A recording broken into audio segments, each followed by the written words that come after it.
कहानी में हम जानेंगे कि महाभारत की रचना कैसे हुई। तो चलिए शुरू करते हैं।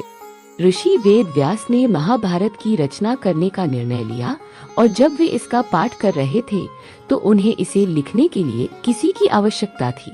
बहुत विचार विमर्श के बाद उन्होंने इस महत्वपूर्ण कार्य के लिए युद्धि के देवता गणेश को चुना। व्यास ने कहा, हे प्रभु, जैसे कि मैं महाकाव्य सुनाता हूँ, केवल आप ही उसे लिख सकते हैं। गणेश जी सहमत हो गए, लेकिन उन्होंने एक शर्त रखी, आपको बिना रुके महाकाव्य निर्देशित करना होगा। यदि आप रुकेंगे तो मैं चला जाऊंगा। वेद व्यास ने शर्त स्वीकार कर ली और कहा कि प्रभु, मैं जो भी बोलूं उसका अर्थ आपको समझ के लिखना होगा।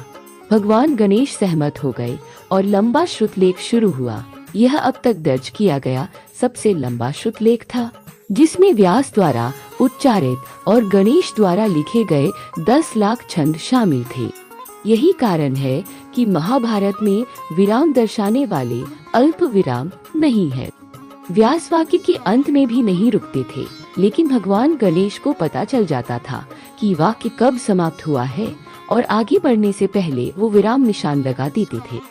ऋषि वेद व्यास एक बूढ़े व्यक्ति होने के कारण निरंतर श्रुतलेख से थक जाते थे। कभी कभी उन्हें अवकाश की आवश्यकता होती थी। ऐसे समय में वह शब्दों की एक जटिल श्रृंखला का पाठ करते थे। अब जब गणेश जी जटिल शब्दों में उलझ जाते थे, उस वक्त वेद व्यास थोड़ी सांस ले लेते और पानी पी लेते थे, और जब तक गणेश जी समझे तब तक वह अगली पंक्ति के साथ तैयार रहते थे। यही कारण है कि महाभारत, जो आमतौर पर सीधा है, उसमें कभी कभी कठिन अंश पाए जाते हैं, जिन्हें व्यास के विराम के रूप में जाना जाता है।